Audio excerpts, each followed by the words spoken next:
Prenons la route du Sud avec Taha Bouhafs, dont il est difficile de dire s'il est un militant islamo-gauchiste ou un journaliste.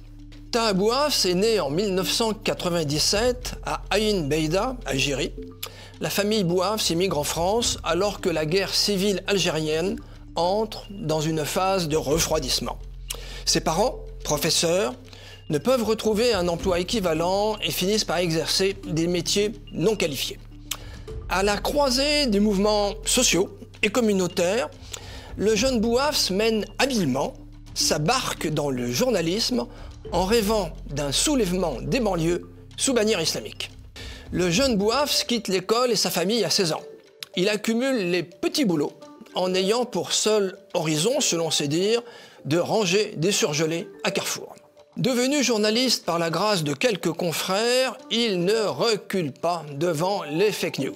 En avril 2018, les CRS évacuent les étudiants de l'université Paris 1. Il affirme alors qu'un étudiant serait mort suite à l'intervention. Cette fausse information est démentie à la fois par la préfecture de police, puis par Libération. Bouhafs accuse Libération de répandre mensonges et calomnies.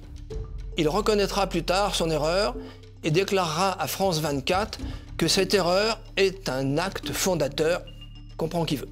Présent lors du début de l'affaire Benalla, cette coïncidence va signer le début de sa carrière prometteuse. En juin 2019, il est interpellé alors qu'il couvre une manifestation de clandestins.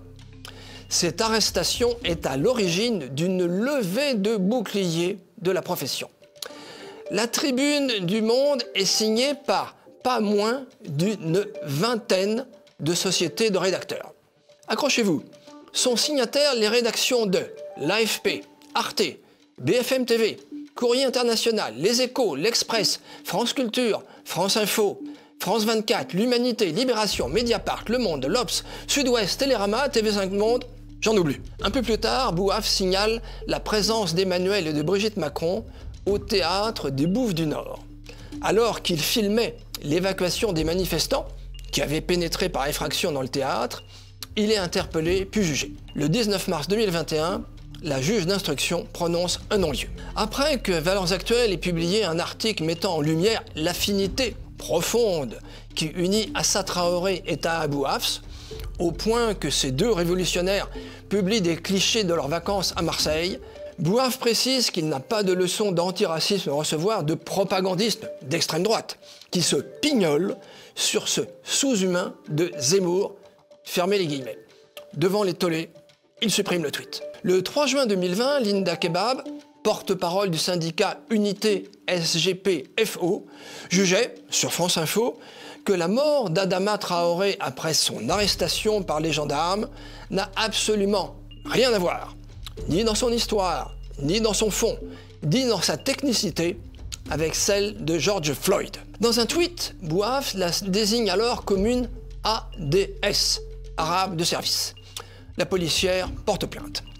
Le 28 septembre 2021, il est reconnu coupable d'un propos intrinsèquement raciste qui tombe sous le coup de la loi.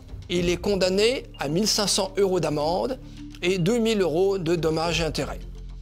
Sa condamnation est ensuite ramenée à 1 000 € d'amende avec sursis et devient définitive en janvier 2024. En 2022, il est accusé de harcèlement et de violences sexuelles.